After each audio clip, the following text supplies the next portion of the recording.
Hello and welcome to Miracle English Language and Literature Institute. I'm Professor Abha Sharma and today I'm going to finish up with the critical appreciation of The Wasteland written by TS Eliot, and this is the last part of the last segment, What the Thunder Said.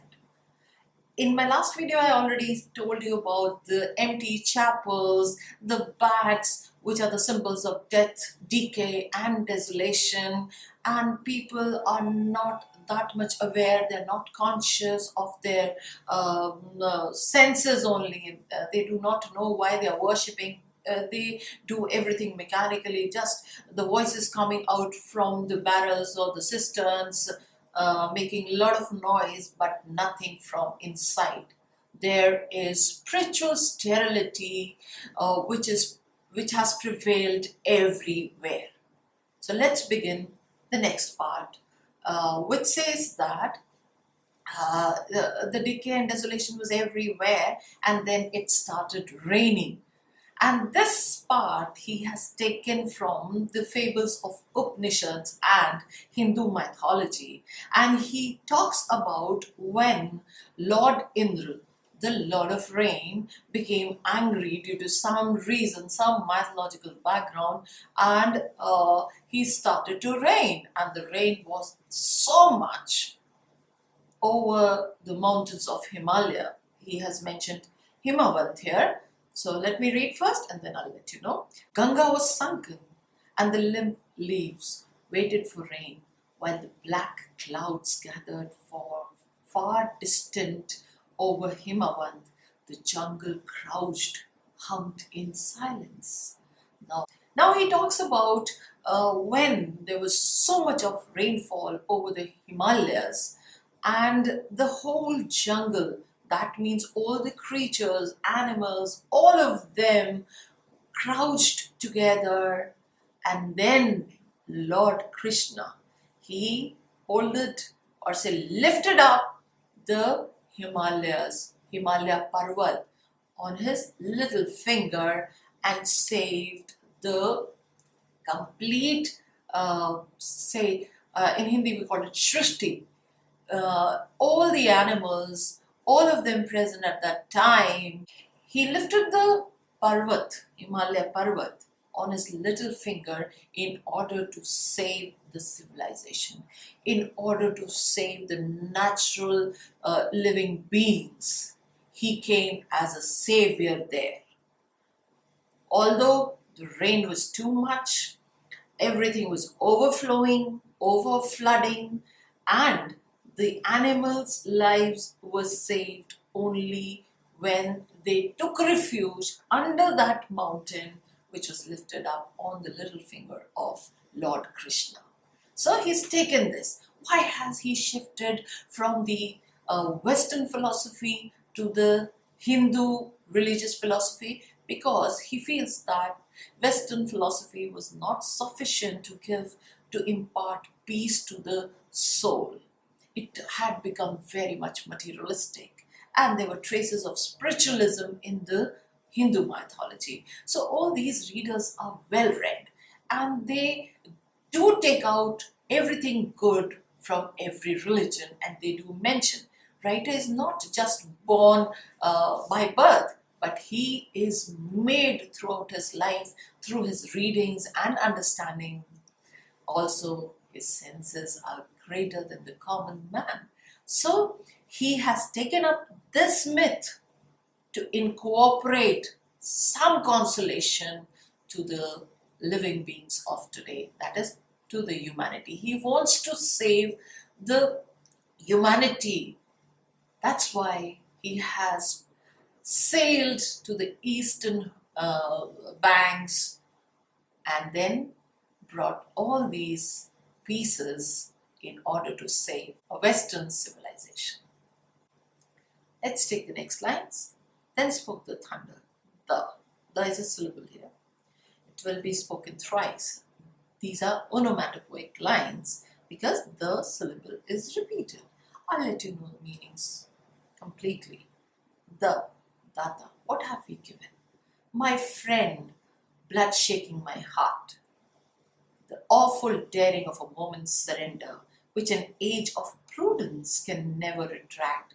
By this, and this only we have existed, which is not to be found in our obituaries, or in memories draped by the beneficent spider, or under seals broken by the lean solicitor in our empty rooms. Now he says, Datta. Datta is to give. The first one is to give. What have we given? To give not just the materialistic property, the empty rooms and houses, because they are good only for the spiders. He's not counting this wealth. What are we leaving to our future generations? Not the houses or the wealth. He's talking about something concrete which will stay on eternally with the future generations. The humanity, love, spirituality, so many other things which we should give. There have been saints in the past. There have been philosophers in the past. What have they given? They have given the teachings. They have given the new thoughts. Nobody has, or you will never see their houses or their wealth being transferred from one generation to another. No, he's not talking about that wealth. That is only good for the spiders. They live in the desolated houses. And also the seals broken by the lean solicitor. Solicitors are the lawyers, when the person is dead.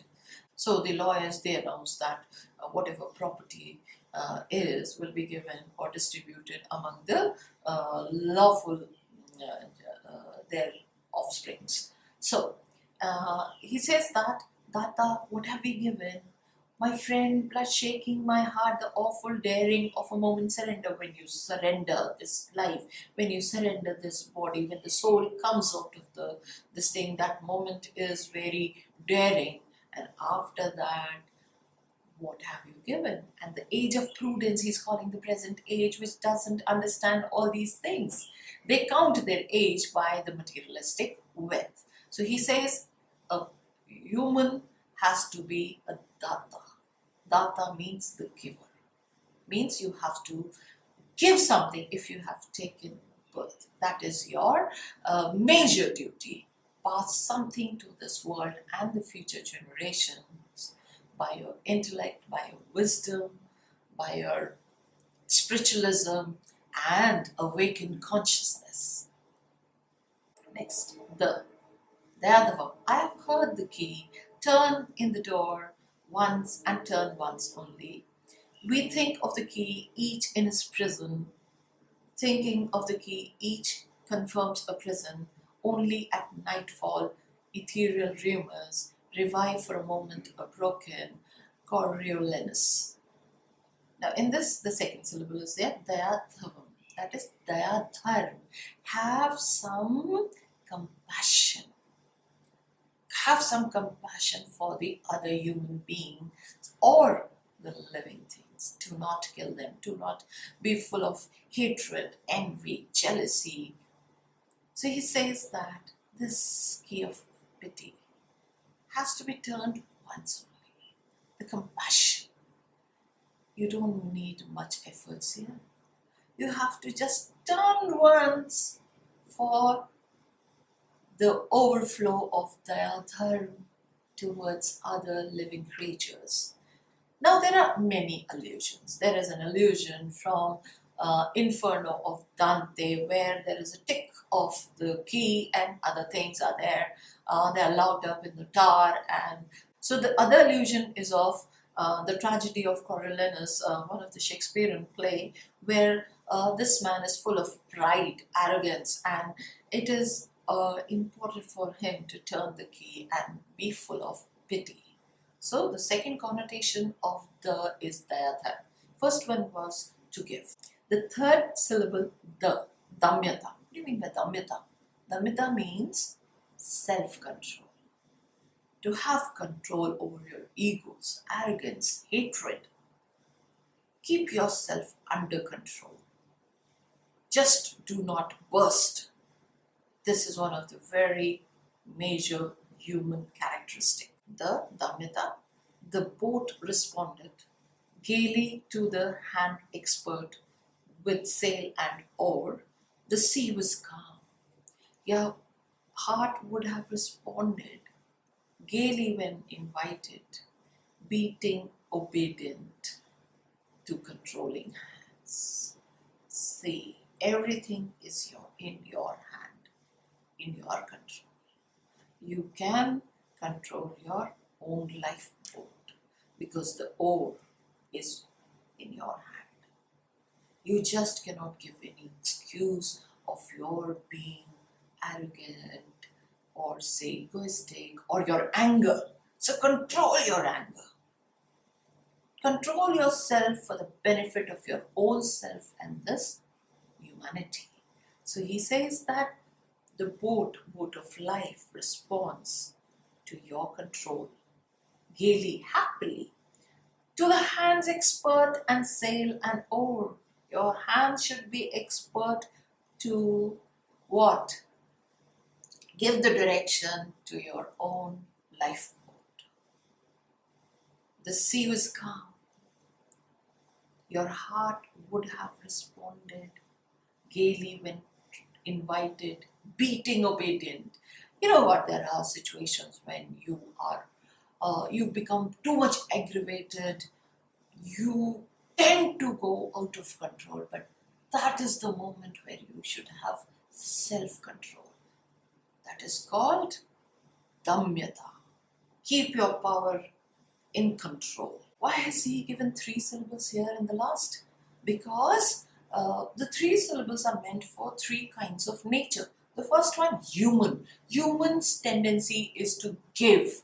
This is their innate potential. They come in this world, they make use of all the natural resources and they try to give something to this world. The second one is Dayadhvam. That is for your devilish qualities. The devil inside you will not have compassion. But then he's saying, keep the devil inside and do not let it come out of you and have compassion for everyone. And the third one is Damyata, for your godly side, for your power, for your so much you have got in this world, wealth, and also have some self-control. Do not show it off. Do not be full of arrogance and ego. Keep yourself, your ego inside, your thumb inside, and be very calm and cool towards the other human beings and living creatures. So one is for the human, the other one is for the devilish qualities of human, and the third one is for godly. And you know what? We all show these 3 different phases at 3 different times. You know what? With somebody, we are humans. With some people, we are too devilish. We hate them so much. And with some, we are so arrogant and rude. You know what? In Hindu mythology, there are so many gods and they keep fighting with each other because of their ego, because of their power. So those gods should keep themselves in control. Then there are so many devils and so many evils and they don't have compassion, they kill and loot. So they should have compassion. And humans should not be selfish, they should give what? Spirituality. Impart good things, impart moral. So he talks about the Western civilization which has lost all these things. It is experiencing total spiritual sterility. So he wants all these to be cultivated again so that the society is benefited, the future generations are benefited. That's why he's taken the reference from the Hindu Upanishads and other mythology. Let's take the next. I sat upon the shore fishing with the arid plain behind me. Shall I at least set my hands in order? So what am I doing? This is a vast wasteland. And I'm trying to fish from here. There's nothing. It is desolated. It is full of decay. There's nothing. And I'm asking my hands to set here and dig out something. Then he says, London Bridge is falling down, falling down, falling down, and some other lines also. So he's taken this from the limerick of little children when they learn the nursery rhymes, falling down, falling down, falling down. Again, onomatopoeic, but then he's trying to point out at the falling towers because of our hatred, because of the wars which were there during his times. So all that destruction and decay can be visualized in these lines. He says that these fragments I have showed against my ruins.